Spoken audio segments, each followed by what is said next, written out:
Today, we're going to take an in-depth look at how long breakup grief typically lasts. Now, a simple Google search and a look at some of their featured snippets will tell you that you can expect to be hurting over a breakup from anywhere between 3.5 months to a year, depending on the severity of the breakup.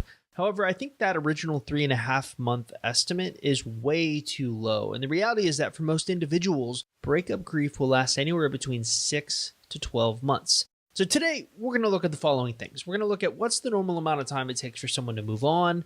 We're going to take a look at the rebound question, the men versus women question, and what type of a breakup you're typically dealing with when it comes to breakup grief and how long it's going to last and how each of these factors impact the time frame. So there's a lot to talk about. So let's dive in. So what's the normal amount of time it takes for someone to move on? Well, last week, I actually conducted an interesting study taking a look at if it's normal for exes to move on quickly after a breakup. Not an exact answer to the grieving question per se. After all, you can still grieve over someone even after you moved on to someone else. However, I find it's pretty relevant to look at the question and this answer because it really gives us a time frame on how long most people actually grieve breakups before getting over there. There's actually not a ton of research out there on this. However, I did actually stumble across this article from Bustle, of all places, which isn't exactly the best resource. It's not like a Psychology Today or an actual report or website coming from a university. But a PhD or doctor or psychologist actually did answer, and I thought they had something poignant to say about the breakup grieving time. So here's what they had to say. This is from Alexis Nicole White. Many times, people are ready to start seriously dating anywhere from 6 months to a year after a major breakup, but it still largely depends on the length of time they spent in the relationship. So on average, it's taking people anywhere from 6 to 12 months to move on from a breakup, to get over the grief associated with it. Interestingly, that's quite a bit longer than the widely accepted 3.5 month time frame, and is actually more in line with what we've been seeing among our own client base. But never one to be stopped, I decided to dig a bit deeper into this question and look at rebound relationships. And really that brought up the rebound question. What's the terrible advice that people jokingly give? You know, the best way to get over an ex is to get under them. You can't see me now, but I'm literally rolling my eyes and gagging. But weirdly, research has shown that one of the best ways to handle grief, contrary to popular belief, may be to go on the rebound. Not to get into a relationship where you start sleeping around, but to actually go on the rebound. So according to this article from Psychology Today, people who enter rebound relationships and are single for a shorter period of time report greater well-being, and their new in-a-relationship status predicts fewer residual feelings of attachment to their prior partner. They can do better, not worse, than people who bide their time waiting to feel ready.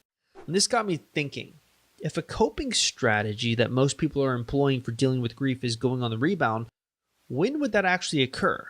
How long does it actually take? So I decided to put this question to the folks in my private Facebook support group. I basically said, all right, here's the question. In your previous relationships, on average, how long would you say it took for you to move on to someone new? 62% of them stated that the quickest they ever been on a rebound is in the 6 to 12 month time frame. So that's more data that supports my assertion that breakup grief lasts longer than a lot of people expect. But what about gender differences? And that really brings us to the men versus women question. Now, not to plug myself or my brand too much here, but I've been lucky enough to have been featured a lot of interesting places, namely Fox News, Vice, Elite Daily, you name it. Now, what always strikes me as funny is when I get interviewed, people always ask the same set of questions because they're not within sort of the relationship space and they don't really take all of this really seriously. So oftentimes you get sort of the generic questions, which is, well, why would you ever want to get an ex back? Or does your program really work? Or is there a difference between how men process breakups versus how women do it? And the quick answer to those questions are, number one, why would you ever want to get an ex back? Well, because sometimes there's unfinished business and an ex just became avoidant for a fear of commitment, not because there was anything wrong with the relationship per se. Number two is, does the program really work? Well, yes, it can work, but I'm not fool enough to guarantee anything. What I can guarantee is that if you follow the program that I teach on this YouTube channel and on my website, you will be in a better place emotionally, which in turn can make you more attractive to your ex. And number 3 is the answer to this last question is yes. Is there a difference between how men and women process breakups? There is. And it's really that last question that needs a more in-depth explanation. So in 2015, Binghamton University conducted a study that found women tend to be more negatively affected by breakups, reporting higher levels of both physical and emotional pain. Women average 6.84 in terms of emotional anguish versus 6.58 in men. In terms of physical pain, women averaged 4.21 versus men's 3.75. While breakups hit women the hardest emotionally and physically, women tend to recover more fully and come out emotionally stronger. Men, on the other hand, never fully recover. They simply move on. So cutting all the fancy speak off and focusing only on the results, women tend to grieve more visibly at the beginning of a breakup while men keep their feelings inside.